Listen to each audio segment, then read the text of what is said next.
You guys recall I told you about this new plan from the British government to send refugees to Rwanda, right? They want to send them there for processing and to remain there. Now, to make things worse, just to show you how utterly despicable this plan is, when Priti Patel, who's the UK Home Secretary, she went to Rwanda to sign the agreement. Do you know what happened? Look at this headline from The Guardian. They say Rwanda genocide survivors moved out of hotels so Priti Patel could inspect it. Yeah, you read that correctly. So survivors of the Rwandan genocide who currently live in the hostel that will house asylum seekers sent from the UK were dispatched on a day trip to prevent them disrupting the visit of Home Secretary Priti Patel. This is from The Observer. Patel toured the hostel known as Hope House, where she was in when she was in Kigali to sign the deal with Rwanda. Her visit was carefully managed by both the Rwandan authorities and the Home Office to present the plan in the best possible light. The proposal has been widely condemned as inhumane, illegal, unworkable, and prohibitively expensive. Critics have included Tory MPs and peers, the UN's Refugee Agency, and the Archbishop of Canterbury, who said in his Easter Sunday sermon that the scheme does not stand the judgment of God.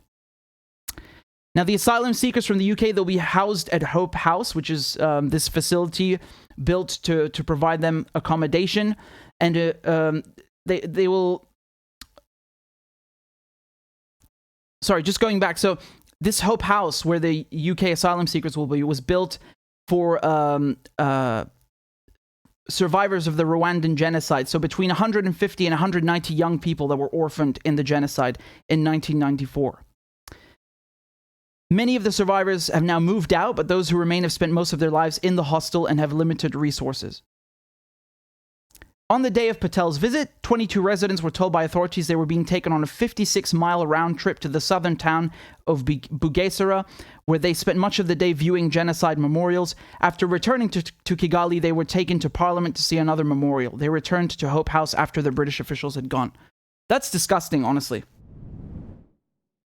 That is really that's really disgusting. I mean, they're basically treating them like children, like, you know, like pets or something. Like, here, come along, get in the bus. What the hell is this?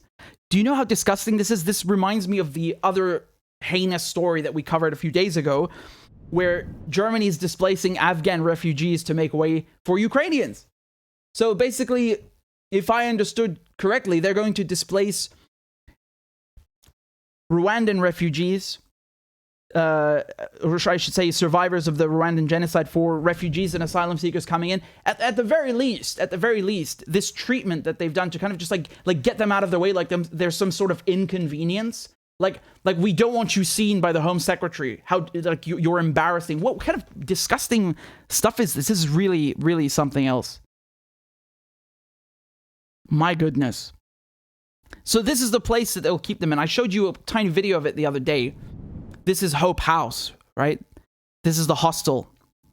And they're saying in another piece by The Guardian, asylum seekers flown to Rwanda by the British government will be put in a no-frills hostel a mile away from Kigali city centre. No frills, basically, it's stripped down. So people fleeing war and persecution will be taken to a guest house built in 2014, which only has 50 rooms available.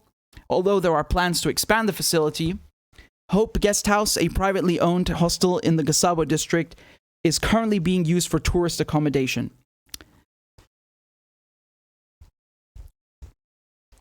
However, given Britain's growing asylum backlog, a hostel that can accommodate only 100 people, if there are 2 people to a room and guests share communal bathrooms, falls well short of what is required as part of the Home Office's immigration strategy. There are just 12 toilets and 5 showers for about 100 people, and 3 by 3.6 meter bedrooms with 2 beds in each, so that's 12 by 12 feet.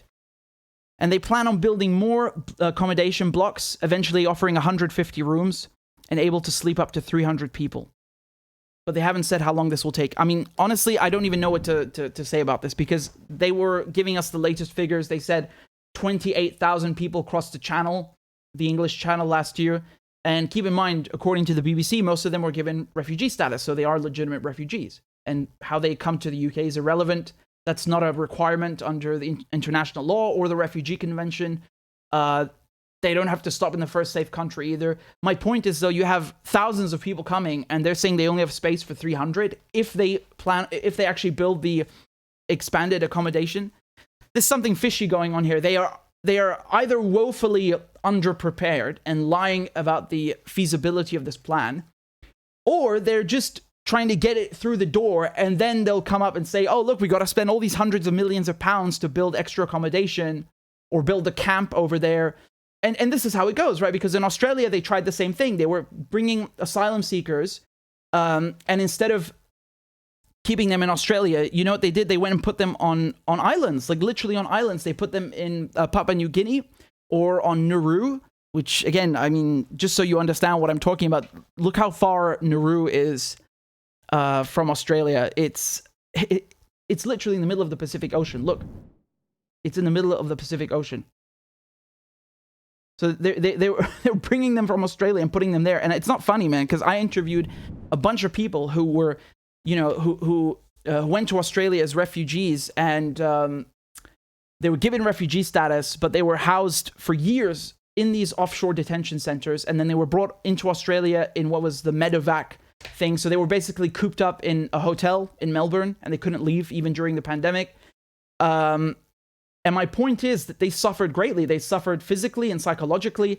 And, you know, private contractors made a lot of money from this. A lot of money from this. I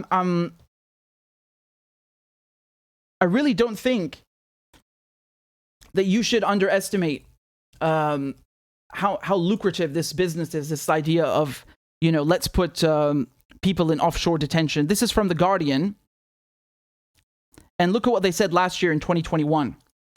They said that Australia will spend almost $3.4 million for each person in offshore detention. $3.4 million. I mean, you could buy them, you could just buy them a mansion with that money. Literally, buy them a mansion. So you're not only spending millions and millions of taxpayer money to line your friends' pockets in the private sector, but also making people suffer in horrific conditions. Do you see how lucrative this is? And they did this for years in Australia. And the sickening, disgusting thing is you have somebody like Alexander Downer. He was in the Australian government in the early 2000s. And they've brought him in the UK Home Office to promote their plan to send refugees to Rwanda. They've brought in Alexander Downer, who used to be in the Australian government, to sell this idea, who is responsible for, I mean, immense suffering of asylum seekers. And look at this video. No one will end up being able to reside in the UK if they pay a people smuggler. Well, basically it's a racket which is run by people smugglers to make money, and they make huge amounts of money. The irony, he's talking about himself and his friends. To this is conflicts around the world, which is leading to uncontrolled migration. 80 million desperate. No. Do you see? God, they lie. Every sentence is a lie. It's not migration. A refugee is not a migrant. They're fleeing war.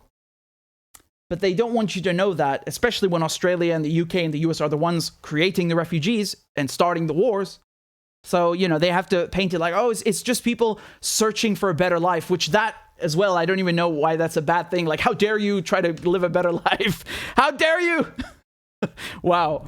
People. Some because they're from failed states, some because of climate change, and some... Failed states.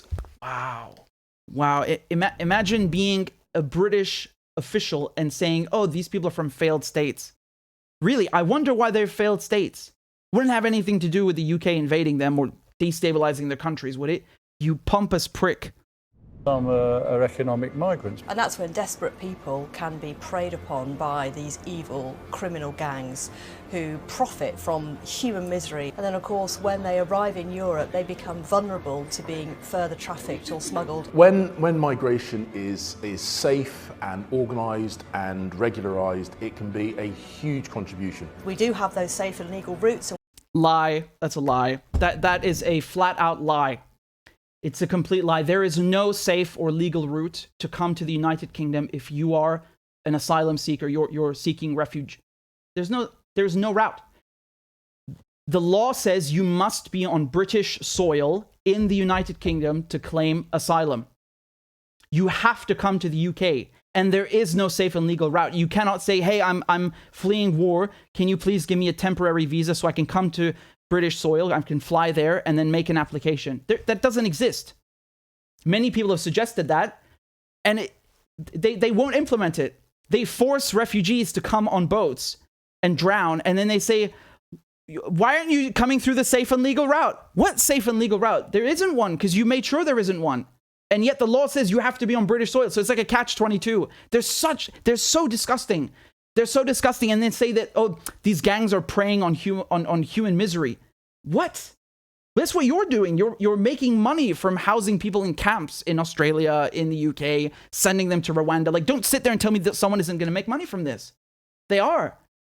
And of course, I'm not talking about like individual people in the video here. I'm talking about the institution, the establishment, right? So my point is that the UK, centuries of colonialism, and again, I'm not even like anybody who tells you that imperialism doesn't exist anymore, that the British Empire just like suddenly vanished in 1945 and no one is suffering because of British imperialism today is a complete clown, and you should disregard them and just not engage with them because they are liars or clowns.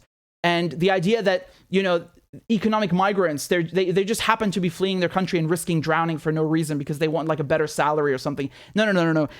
There's a reason you have developed countries and undeveloped countries. Somebody stole and plundered for hundreds of years human beings, turning them into slaves, resources, natural resources, and they continue to do that now with multinational corporations. And they're like, I wonder why that country's poor. Why are these people leaving? Why are they coming here?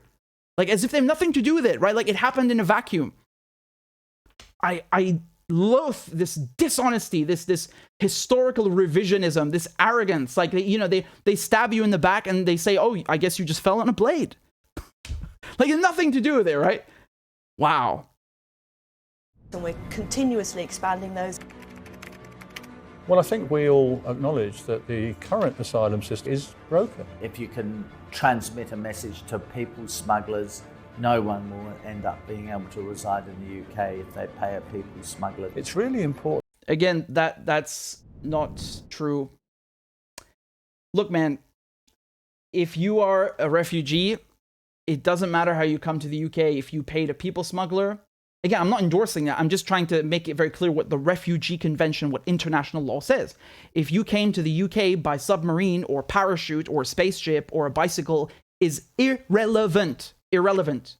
If you are a genuine refugee, the government looks at your application, says, yes, you have reasonable cause to flee war and we recognize you as a refugee. That's it. Who said you can't legally reside in the UK? They just made this up. Look, either they are lying or they are openly saying that they don't want to abide by their legal responsibility under the Refugee Convention. And I think it's both of them, but mainly the latter. They are just violating the Refugee Convention, which is ironic because the UK not only signed it, but helped to write it. That countries work together internationally to break up these international smuggling groups.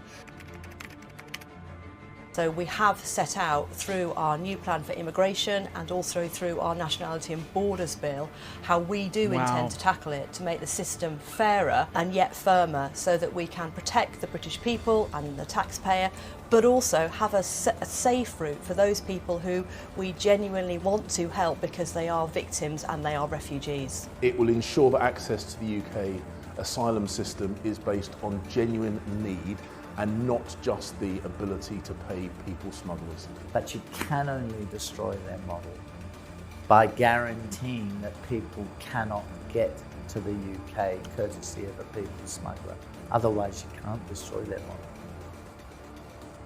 Again, just to tell you how dishonest this is, when you come to the UK and you make an asylum application or a refugee application, they don't care if you paid a people smuggler. This is just some marketing nonsense that they're saying. They are saying that anyone who comes to the UK illegally, which makes no sense, but anyway, they're saying however you come to the UK, even if you're a real refugee, we're going to send you to Rwanda.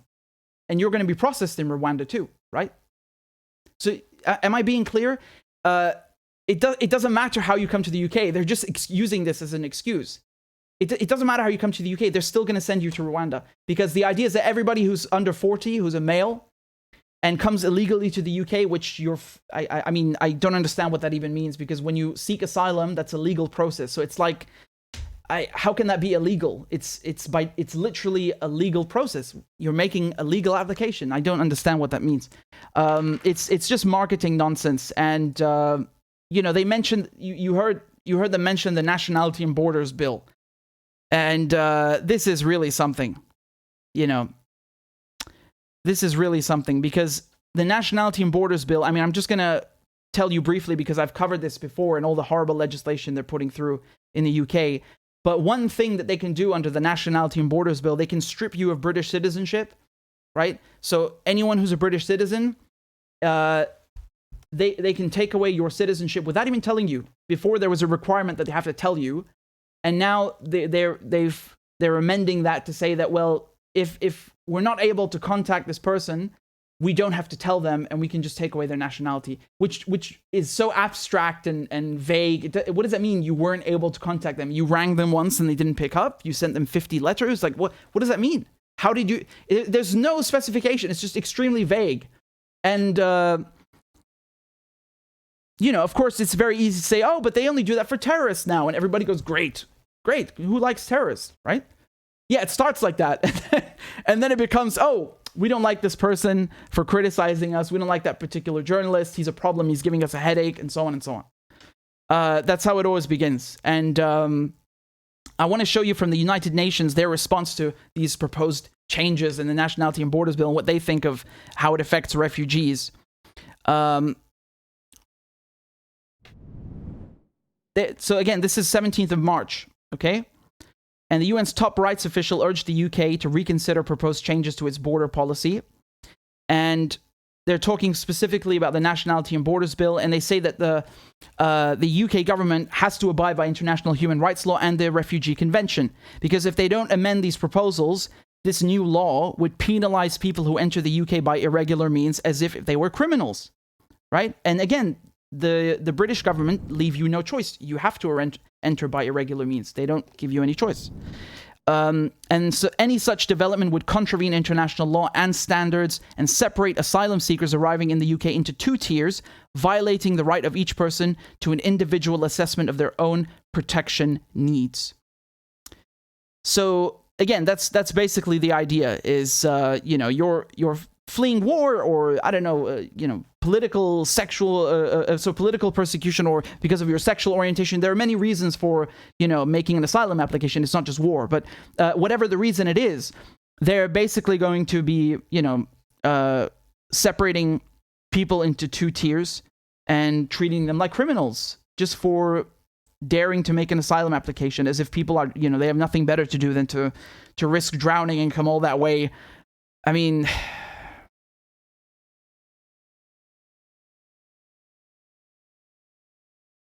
Here's from the Refugees Council, the Refugee Council's website, right? So they're one of the biggest organizations in the UK for refugees, and they say fundamental to the bill, so the Nationality and Borders Bill, is the government's intention to block or criminalize all people seeking refugee protection arriving in the UK outside pre-arranged schemes, including those coming via irregular routes such as by boats or lorries.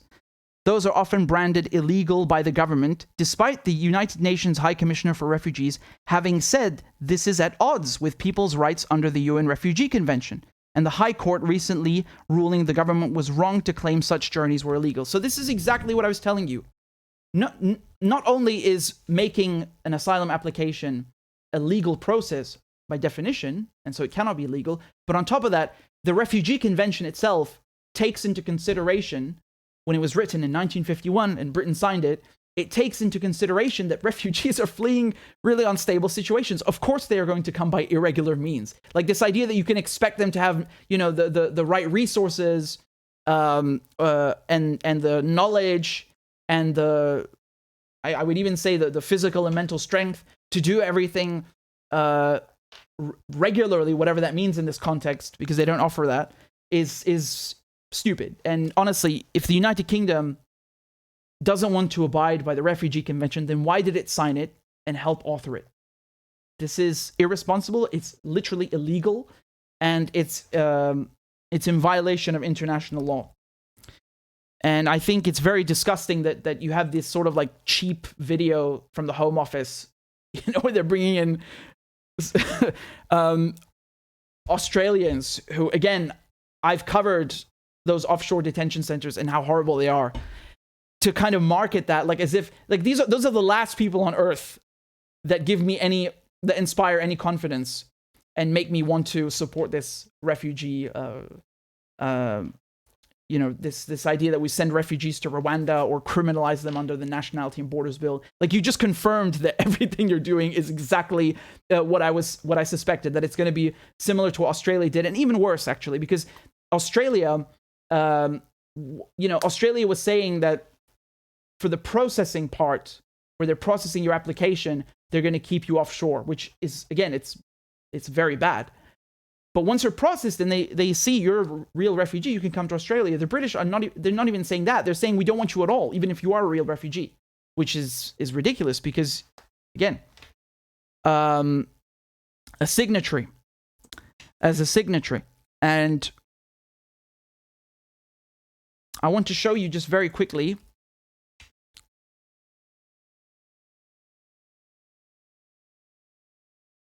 this is from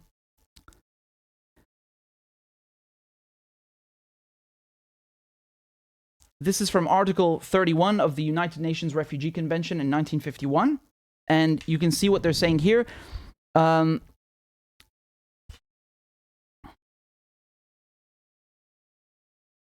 on, I'm just going to go back up to the first one, which I wanted to show you, which is up here. And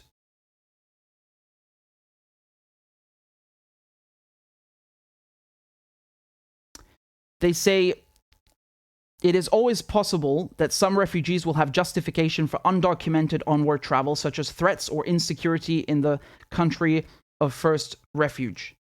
And then, of course, if we go back and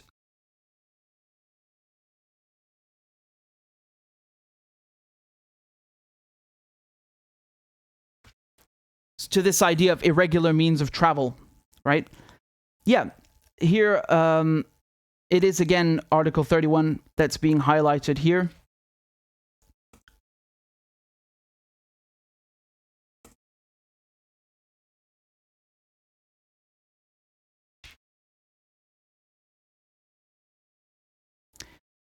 Under the convention, subscribing states must give sanctuary to any refugee who seeks asylum. And they say, though, that they're by no means bound to facilitate their arrival. Fine. But you have to process them correctly, all right? So this idea that visa requirements and carriers' liability has made it well nigh impossible for refugees to travel to countries of refuge without false documents. So the point that they're trying to raise here is that you cannot penalize a refugee or an asylum seeker for using false documents or, traveling through an irregular means, because you don't really leave them much choice, especially, what the UK is doing. And that doesn't remove their right or take away their right to make an application. Now, again, I just wanted to show you something from here. This is from Richard Bergen, who's a member of parliament in the UK. He said that I just voted for an amendment to the Nationality and Borders Bill to ensure that our treatment of refugees stays compliant with the 1951 Refugee Convention. The Tories just voted it down. Why is that so controversial? Why would you vote against that? Just like saying, I table this amendment not to burn puppies alive. And they're like, no. What? Why would you vote against that? This is really so indicative of what's going on. Mind you, I want to be very clear. Labour Party is not any better. You have some decent people, sure. I don't want to, discard the entire thing, but the vast majority of the Labour Party are kind of what you have in the Democrats, right? They're not really in opposition to the establishment. Well, how should I put it? Because right now, Labour is the opposition. In the US, Democrats are in charge. My point is that Democrats, Republicans are very much alike and in cahoots the same way Labour and Conservatives or Tories are. So just a slight point that I wanted to make. And going back to Australia, This is from Reuters in 2017, and they say that asylum seekers win $53 million detention settlement from the Australian government. So nearly 2,000 asylum seekers held in a remote detention center in Papua New Guinea. So again, Papua New Guinea, and there's Nauru on the marker. Nearly 2,000 asylum seekers held in a remote detention center in Papua New Guinea for more than 2 years will receive 70 million Australian dollars. So in US dollars, that's 53 million. In compensation after the Australian government agreed to settle their court case on Wednesday. I mean, it's a prison, really. Some 1,905 men who were detained at the facility between November 2012 and December 2014 filed legal claims last year against the Australian government and 2 contractors who ran the camp on Papua New Guinea's Manus Island.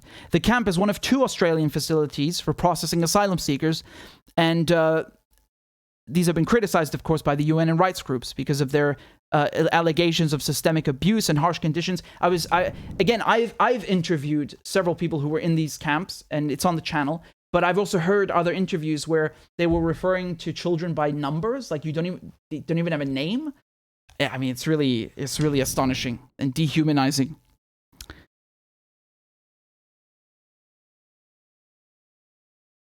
So the Australian government paid this compensation, right, these $53 million among the former detainees according to their length of detention and the severity of the injuries and illnesses that they had suffered as a result.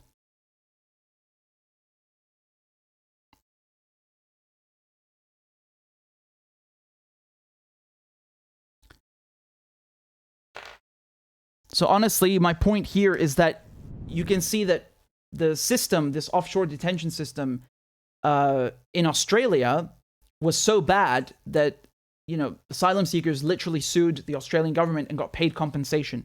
So if you think that the UK version is going to be any better, you're in for a shock. And I've told you this, that not only is all of this in violation of international law, but it's also about making lots of money for private contractors. And this initial figure that the British government has given, about 120 million pounds. So I guess that would be roughly 150 million US dollars. I can assure you it's going to be way higher. Way higher. Even if it was free, it's still inhumane and it's wrong and it's illegal. So I don't know why they're bringing people like, Alexander Downer, thinking that this is going to give their plan any sort of clout or curry favor with anyone. They're sorely mistaken. Sorely mistaken. And every day I read more and more about this, I'm just more and more disgusted.